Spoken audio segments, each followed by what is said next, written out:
안녕하십니까. 2025년 오늘 5월 6일 월요일 대체 휴일인 월요일입니다. 어저께가 이제 어린이날이었었죠. 그래서 오늘이 대체 휴일인데 이제 조기 대선의 후보 등록이 여러분들 2025년 5월 10일과 5월 11일 사이에 이제 후보가 등록을 해야 됩니다. 뭐 민주당이야 이재명으로 이미 그 대선 후보가 확정이 된 상태이고, 이제 문제는 자유진영, 즉 이제 국민의힘당의 후보 또 무소속으로 지금 나와 있는 이 한덕수 전 대통령 권한대행 국무총리였었죠. 자, 이렇게 이 단일화가 남아 있는 상황입니다. 이 자유진영에 있어서 단일화는 국민의 명령입니다. 이것을 이 단일화를 이루어내지 못하면은 결국 이 대한민국은 우리가 원하지 않는 이재명의 나라가 되는 겁니다. 이재명의 나라가 되면 대한민국이 어떻게 되는 것인가에 대한 부분들은 사실 모르는 국민들이 없을 겁니다. 이 이재명 포비아 현상, 이재명에 대한 어떤 공포감, 두려움, 또 이재명의 거짓, 위선, 선동, 이런 부분들이 대한민국을 지배할 거고, 민노총의 나라, 그리고 사회주의, 공산주의 나라가 될 거라는 것은 너무나 자명한 일들입니다.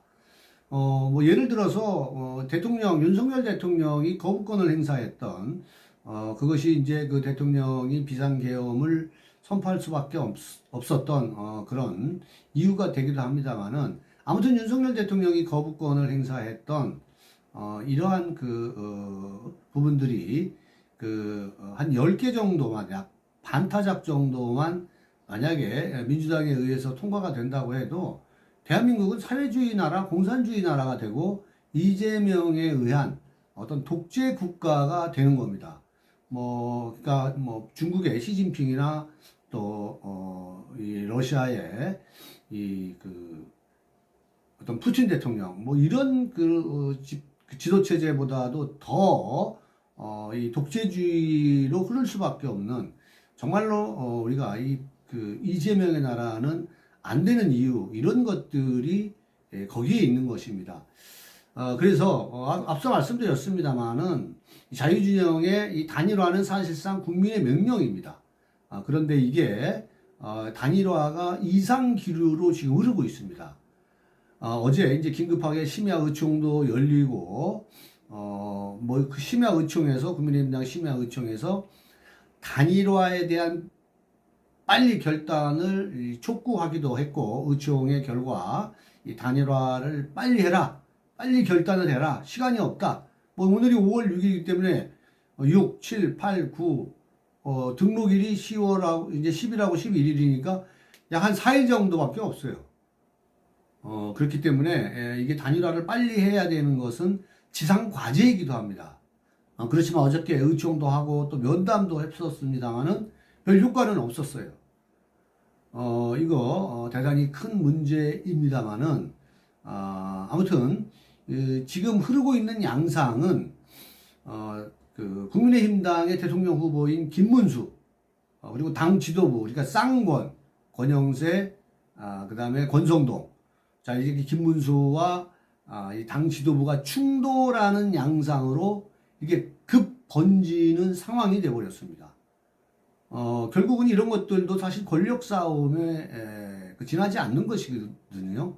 이재명의 반 이재명 구도로 이 대선이 치러져야 되고, 이재명은 안 되고 이재명의 나라는 안 된다라는 이 대명제가 있음에도 불구하고 결국은 이 정치권은 기득권들과의 어떤 이런 또 미래 권력의 어떤 충돌 양상, 이런 것들로 지금 번지고 있는 그런 상황이라는 것이죠. 자, 그러면은 과연 이 한덕수, 또 김문수, 이 단일화 가능성은 있는 것인 건지, 그냥 이대로 깨지고 마는 것인지에 대한 부분들을 오늘 여러분께 좀 전해드리려고 합니다. 아무튼 이 단일화에 대한 이 부분들이 보수 국민들에게 있어서는, 또 이재명 포비아 현상에 질려버린 국민들의 입장에서 본다면 이것이 아마 가장 큰 관심사일 겁니다. 이 단일화는 물론 이 한덕수와 김문수의 단일화도 있습니다만은 이 우파 어떤 보수가 이 자유진영이 이재명과 싸워서 승리하기 위해서는 한덕수, 그다음에 김문수, 또 뭐 이준석, 또 이낙연, 하여튼 이러한 모든 세력들이 결집을 하지 않으면은 이번 대선에서는 이재명을 이길 수 없다. 이렇게 뭐 말을 해도 지나치지 않을 거라고 생각을 합니다. 물론 뭐 이준석이야 여러 가지 문제가 있겠습니다만은 일단은 이기고 봐야 됩니다. 저는 그렇게 생각을 해요. 이번 대선에서는 이재명에게 권력이 넘어가게 된다라면 정말로 이 앞으로 보수가 권력을 다시 잡기는 수십 년의 어떤 그 시간이 필요할지도 모르는 그런 상황이기 때문에 말씀을 드리는 겁니다. 5월 10일에서 11일 사이에 후보 등록 시간이 얼마 없습니다. 그래서 이제 국민의힘당에서 이르면은 이 단일화 기구를 오늘 중으로 설치한다 이렇게 얘기하는데 이런 형식적인 것들이 필요할지 당사자들 간에 만나서 이 단일화에 대한 이런 단판들을 빨리 지어야 되지 않겠는가 이런 생각이 듭니다. 그러나 물론 이제 김문수 측에서는 그동안 뭐 이 그 국민의힘당의 경선 과정에서 뭐 죽으라고 열심히 싸웠는데 하루아침에 또 한덕수한테 양보할 수도 없는 뭐 이런 상황들로 지금 상황이 전개되고 있는 그런 지금 자유준영의 후보 단일화의 이 어떤 어려운 상황에 지금 직면해 있는 것이 아닌가 이런 생각을 합니다. 자, 아무튼 간에 이 국민의힘당의 이 김문수 후보는 이 단일화 추진 기구를 설치하라는 이런 부분들을 김문수가 직접 지시를 했고 또 김문수 후보는 후보 단일화의 후보 단일화에 대한 의지 변함이 없다. 그렇지만은 절차가 있어야 된다. 뭐 이런 명분을 지금 내세우고 있기도 합니다. 또 한덕수 캠프 측에서는 단일화 방식, 시기 등 모든 사안을 국민의힘당에 이제 유임했다 이렇게 밝히고 있습니다. 그런데 이런 것들을 봤을 때 국민의힘당의 지도부는 한덕수 쪽, 그냥 권영세나 또 권성동은 한덕수 쪽을 지지를 하고 있는 그런 느낌을 받을 수가 있지 않겠습니까? 그렇기 때문에 아무튼 한덕수는 한덕수 후보는 이 단일화에 조건이 없다. 다 받아들인다. 채널A와의 인터뷰에서 이렇게 밝히기도 했습니다. 그렇지만은 또 상대의 입장이 있는 거기 때문에 이 김문수 후보 측에서는 이 단일화 방식에 있어서 이 한전 총리 측의 김문수 후보 측, 예를 들어서 한덕수가 이 김문수 후보 측이 단일화 방식에 있어서 한전 총리 측에 이 불리한 조건을 들고 오면 어떻게 하겠느냐, 이런 것들을 받아들일 의향이 있느냐, 이런 물음에도 이 한덕수 전 국무총리는 조건은 전혀 개의치 않는다. 정말로 좋은 사람이 뽑혀서 우리 국민이 걱정하지 않고 매일매일의 일상을 행복하게 사는 것이 나의 목표다.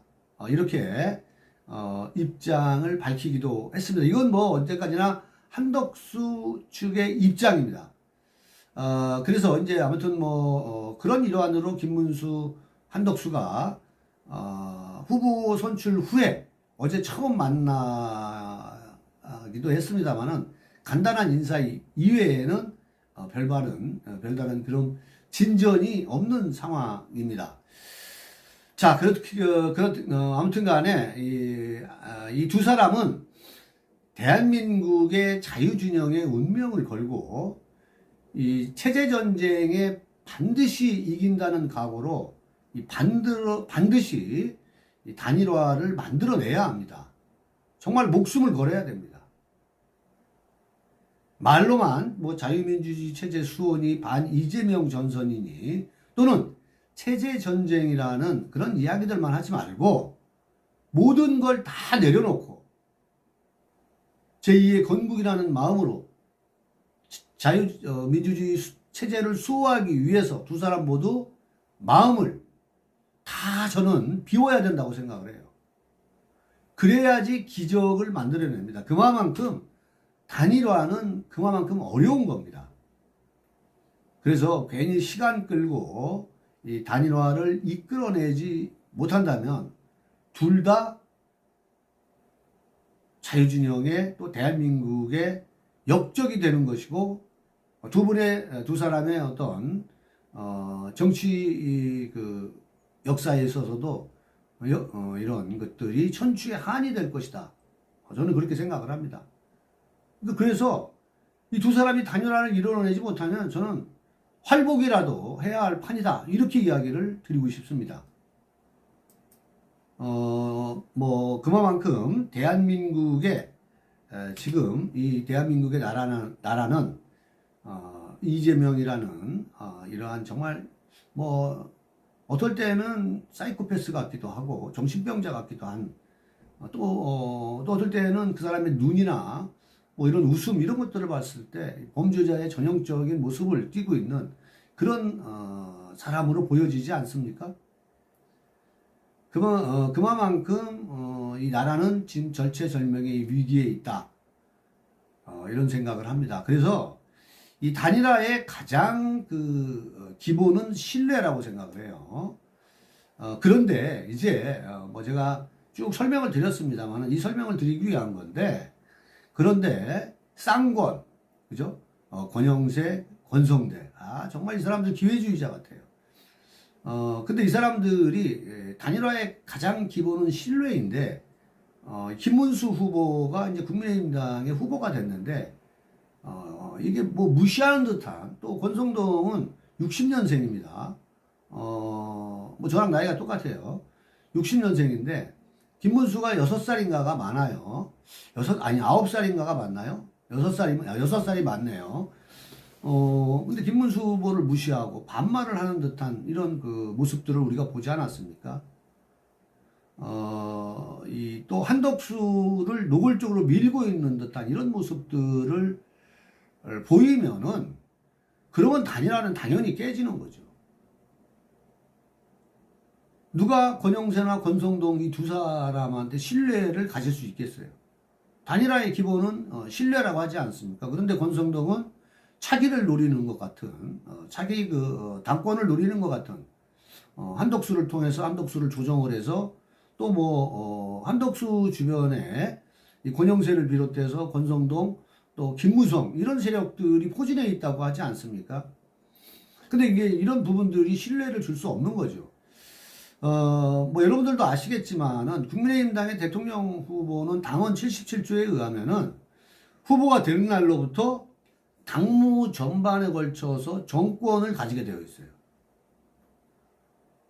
그런데 지금 이 지금의 상황은 이 쌍권은 오버하고 있는 뭐 그러다 보니까 이 단일화의 난기류가 지금 흐르고 있는 것이 아닌가 뭐 이렇게 생각합니다. 그러니까 주도권 다툼을 하고 있는 거죠. 결론적으로 얘기를 하면 뭐 여러분들도 아시겠지만은 원래 단일화는 쉬운 게 아닙니다. 진짜 고도의 정치 전략이 필요해요. 그래서 기적에 가까운 것이 사실 이 그 정치권의 이 그 단일화의 문제입니다. 뭐 김문수도 단일화를 안 하겠다라는 것은 아니고 뭐 또 한덕수도 사실은 모든 것을 뭐 국민의힘당의 정권을 위임했다 뭐 이런 상황이지 않습니까? 그러니까 두 쪽 다 양측 다 이 방법의 차이가 있는 거예요. 자, 이럴 때는 국민의힘당의 지도부가 중립적인 입장에서 가장 옳은 방법으로 가야 되는데 뭐 그렇지 못하고 있다. 예를 들어서 이제 김문수 쪽은 이준석을 포함한 한 방에 단일화를 해내야 된다. 이런 입장인 것 같아요. 자, 어쨌거나, 뭐, 우파는 분열로 망한다는 소리가 있습니다. 이게 지금 자칫 잘못하면 파국으로 치닫는, 김문수와 한덕수의 단일화 양상이 지금 파국으로 치닫는 양상으로 가고 있습니다. 거기에다 뭐 여러분들 아시겠지만 중앙일보는 노골적으로 이 단일화에 대한 부정적 입장을 표명하면서 그런 부정적인 기류를 흐르게 하고 결국은 조중동은 나중에 당권을 한동훈한테 넘기려고 하는, 뭐 중앙일보는 노골적으로 그런 입장을 표시하고 있고, 뭐 동아일보도 마찬가지입니다. 뭐 조중동이 뭐 조선일보는 조금 덜합니다만은 아무튼 간에 뭐 대등소이합니다. 아무튼 조중동은 한동훈을 다음 이 당권 도전으로 해서 차차기를 뭐 또 지금 한동훈을 밀기 위한 뭐 이런 기류를 우리가 볼 수가 있습니다. 자, 아무튼 김문수와 국민의힘의 어떤 지도부, 이 국민의힘의 주류죠. 김문수와 국민의힘의 주류와 이 주도권 싸움이 결국은 파국으로 치닫는 것이 아닌가, 많은 국민들이 지금 염려를 하고 있습니다.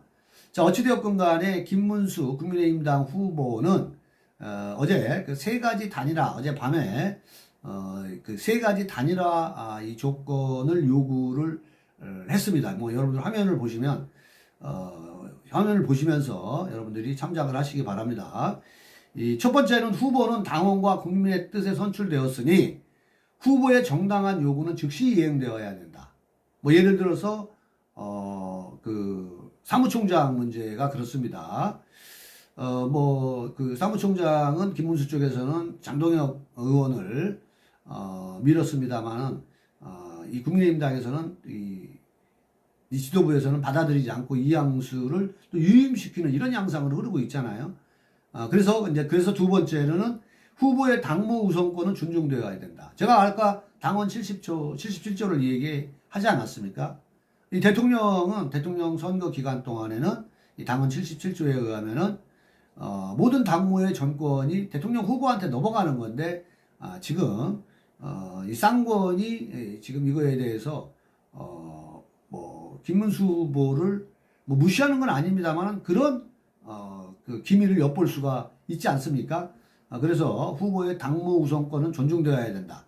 그다음에 세 번째로는 이 지도부 단일화 이후 구성하겠다는 이 지도부가 단일화 이후 구성하겠다라는 중앙선대위, 시도당 선대위는 즉시 구성해야 된다. 즉 김문수 측에서 요구하는 겁니다. 아무튼 간에 어젯밤 늦게 회의를 통해 이 부분은 국민의힘 지도부가 받아들이면서 이제 요구 조건은 이제 수락이 된 그런 상태로 지금 되어 있는 그런 상황입니다. 자, 아무튼 이러한 여러 가지 그런 그 당 지도부의 어떤 그 관리적인 입장, 또 중간적인 입장이 아니라 이런 입장들 때문에 이제 김문수가 대폭발을 했죠. 지금 뭐 어쨌든 간에 뭐 비대위 체제인 그 권성동이나 그다음에 권영세 뭐 이런 사람들이 주인이 아니고 이 쌍권이 주인이 아니고 지금은 김문수로 주인이 바뀐 거예요. 사실은 방을 빼야 되는 그런 상황이라는 얘기죠. 왜냐하면 이 부분에 대해서는 김문수가 직접 얘기한 건 아닙니다만은 지금 김문수 측에서는 또 그런 기류들이 지금 흐르고 있는 그런 상황입니다.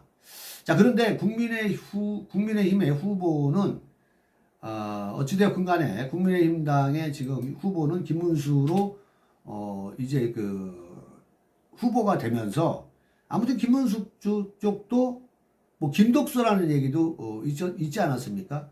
또 많은 국민들이 92% 이상의 당원들이 단일화를 요구하고 있는 그런 상황이잖아요.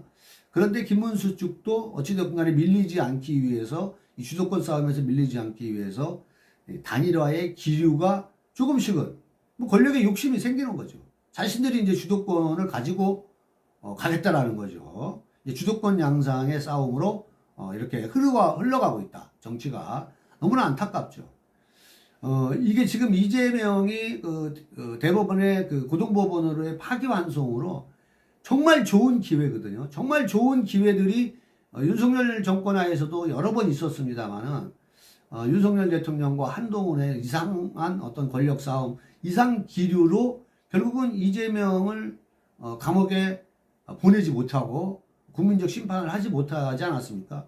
근데 지금도 이제 조희대 대법원장의 정말 이 혁명적인 어떤 이재명에 대한 유죄 선고 판결로 인해서 정말 보수 진영에는 절호의 기회입니다. 이럴 때 진짜 모두가 합심을 해야 되는데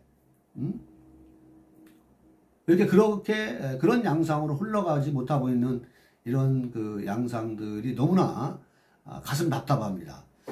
뭐 김문수 후보도 단일화에 적극적인 입장이었는데 후보 선출 이후에 미묘한 기류가 흐르고 있는 것도 사실이고, 이거 뭐 주도권 싸움이고, 또 국민의힘당 지도부는 한덕수를 밀면서 이게 또 이 주도권 다툼으로 변해가고 있고, 뭐 사무총장 문제만 해도 쌍권이 이양수를 유임시키고 이런 양상들로 흐르고 있는 것들이 참으로 안타깝다는 말씀을 드리는 겁니다. 뭐 김문수 후보 측도 이해가 가요.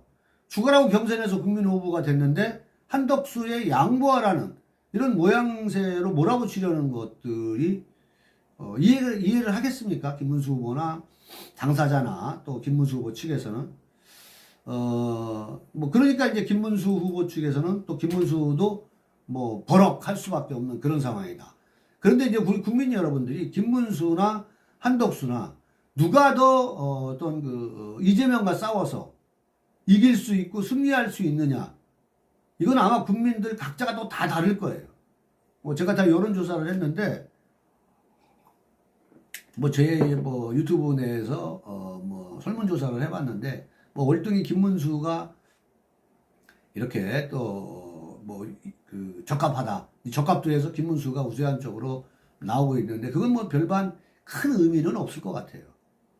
그런데 실제적인 여론에서는 또 한덕수가 더 우세하게 나오고 있는 게 또 사실이에요. 그래서 뭐 정리를 해보면 국민의힘당의 지도부와 만난 이 한덕수 전 총리 측에서 후보 자리를 이렇게 호락호락 넘겨주지 않겠다는 그런 뜻을 지도부와 이제 만나서 한덕수 전 총리 측 이게 후보 자리를 호락호락 넘기지 않겠다라는 이런 뜻을 밝힌 것으로 파악이 되면서 또 국민의 후보는 뭐 김문수다, 국민의힘은 한덕수당이 아니다. 또 김재원이 같은 경우에는 뭐 한덕수는 당비를 뭐 1원짜리 한 장을 내지 않는 사람이다. 근데 김재원이처럼 그렇게 가면 안 돼요. 서로 어떤 상처가 골이 깊어지면은 단일화가 이루어질 수 없는 거거든요. 이러다가는 이 후보 단일화는 고사하고 보수가 멸망할 수 있는 그런 상황으로 가고 있다. 뭐 이렇게 생각을 합니다. 그래서 끝으로 지금 뭐 민주당은 지금 뭐 광폭의 질주를 하고 있지 않습니까? 대법원 이 선고가 나온 이후에 이 민주당에서는 이재명은 죄가 있어도 유죄를 선고하면 안 되는 그런 대한민국이 되어버렸습니다. 그러니까 민주당이 사법부 흔들기가 폭주를 윤석열 정권 때보다 더한 폭주가 이어지고 있고, 또 이재명의 재판을 사실상 중단을 요구했어요. 어쩌다가 나라가 이렇게 되었는지, 누가 민주당에 이런 권한을 준 건지 정말 놀라울 따름입니다. 어떻게 재판을 미뤄달라고 할 수가 있습니까? 아니면 대법원장을 탄핵하겠다는 거예요. 사법부를 협박하고 조희대 대법원장을 탄핵하겠다고 협박하고 있는 겁니다. 한마디로 이재명은 나 유죄 선고받고 피선거권 박탈되었는데 나 그래도 나갈 거니까 국민들과 사법부는 나를 이해하고 유권자들은 나한테 표를 달라. 그러면 내가 대통령이 되면 모든 재판을 중지시키겠다. 이거 완전 개광란 아닙니까? 이거 미친 짓 아니에요? 그러니까 막 민주당 주변에 있는 세력들은 이렇게 안 해주면 정청래 말처럼 우리가 대통령을 2명이나 탄핵시켰는데 대법원장이 뭐라고 막 이런 얘기들을 막 해야 되는 거예요. 이거 실속에 가까운 광기의 집단 아니겠습니까? 미친놈들의 발언이라고 저는 생각을 해요. 자기 자신을 재판하지 말라, 전부 나한테 무릎 꿇어라, 이러는 거 아니겠어요? 이렇게 되면 사법부의 치욕이고 역사의 오점을 남기는 또 이 대법원이 되는 거 아니겠어요? 사법부는 목숨 걸고 사법부의 가치를 지켜야 되고, 또 자유진영은 어떻게든 이런 이 공포와 두려움, 정말 똥이 무서워서 피하는 똥보다 더한 놈 아니겠어요? 그런 이재명에 이기기 위해서는 어떻게든 간에 목숨을 걸고 이렇게 이 보수가 단일화하는데 모두가 모든 국민들, 자유진영 국민들도 여기에 관심을 가지고 단일화를 만들어낼 수 있도록 해야 되는 겁니다. 그래야 겨우 이길까 말까한 그런 조기 대선의 정국이 아닌가 이런 생각을 합니다. 오늘 영상은 여기서 마치도록 하겠습니다. 끝까지 시청해 주신 시청자 여러분께 감사드립니다.